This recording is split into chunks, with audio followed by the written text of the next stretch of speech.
ఈరోజు వైఎస్ఆర్సీపీకి సంబంధించి రాష్ట్ర వ్యాప్తంగా ఉన్న స్టేట్ కమిటీ సభ్యులు, అదేవిధంగా డిస్ట్రిక్ట్ ప్రెసిడెంట్లు, కాన్స్టిట్యుయెన్సీ నియోజకవర్గ యూత్ ప్రెసిడెంట్స్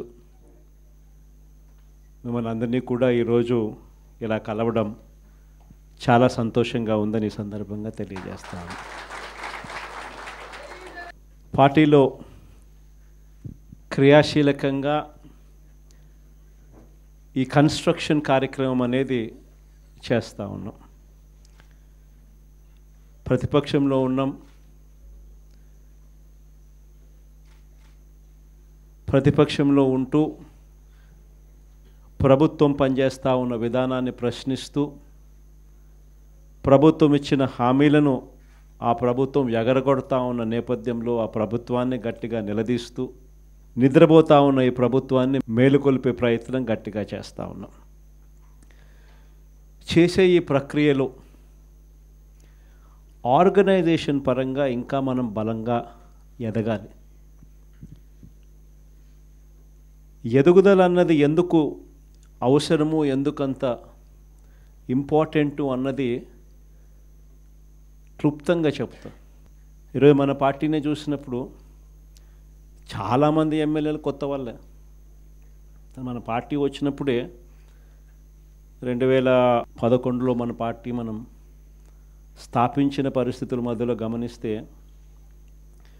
నేను అప్పట్లో కాంగ్రెస్ పార్టీ నుంచి బయటకు వచ్చిన. నేను బయటకు వచ్చినప్పుడు నాతో పాటు వెనకాల ఎవరు లేరు. నేను మా అమ్మ ఇద్దరం మాత్రమే బయటకు వచ్చినాం. అక్కడి నుంచి మొదలైంది ప్రస్థానం. నాతో పాటు కొంతమంది నాయకులు, నా మీద వ్యక్తిగతంగా అభిమానం ఉన్న నాయకులు కొంతమంది, మా కడప జిల్లాల నుంచి మరి ముఖ్యంగా కొంతమంది నాయకులు నాతో పాటు రావాలని అడుగులు ముందుకేశారు. నేనన్నా, నా పరిస్థితి ఏమిటో నాకే అర్థం కావడం లేదు. అందరూ అంటా ఉన్నారు, కేంద్రంలో కాంగ్రెస్ పార్టీతో ఢీకొంటా ఉన్నావు, రాష్ట్రంలో ముఖ్యమంత్రితో ఢీకొంటా ఉన్నావు కాంగ్రెస్ పార్టీతో. ఇలాంటి పరిస్థితుల్లో నా పరిస్థితి అగమ్య గోచరంగా ఉన్నప్పుడు నేను మిమ్మల్ని నాతో పాటు రమ్మని చెప్పి నేను చెప్పలేను.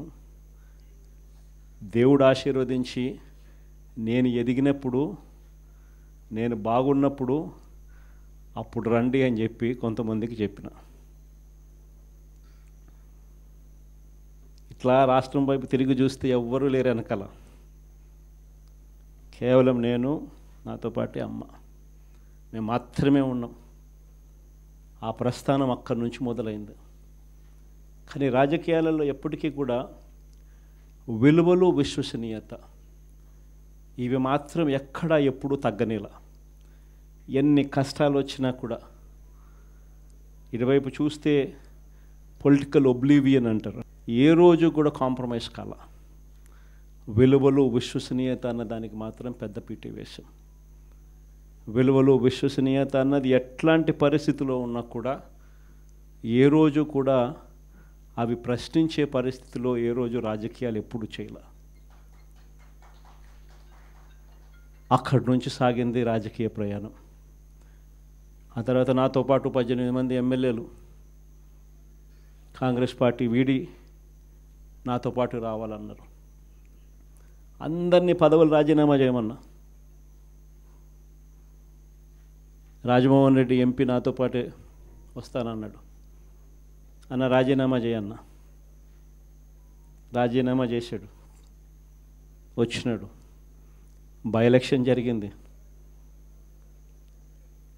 నా ఎలక్షన్ బై ఎలక్షన్, అమ్మ election by election, Rajamohan Reddy election by election. నా ఎలక్షన్లో 5,40,000 మెజారిటీ.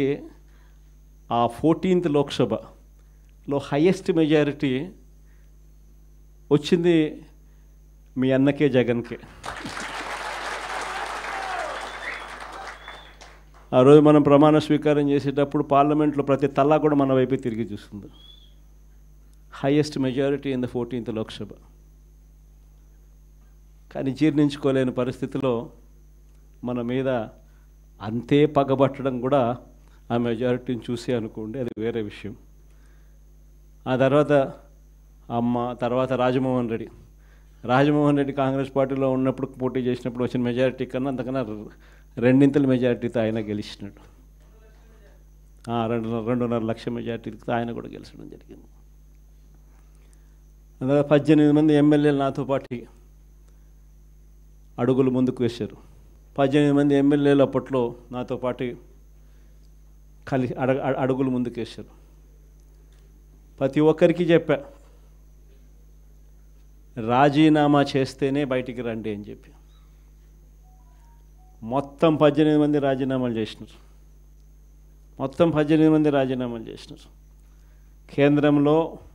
కేంద్రంతో వ్యతిరేకంగా పోరాటం, రాష్ట్ర ప్రభుత్వానికి వ్యతిరేకంగా పోరాటం. 18 మంది రాజీనామా చేసి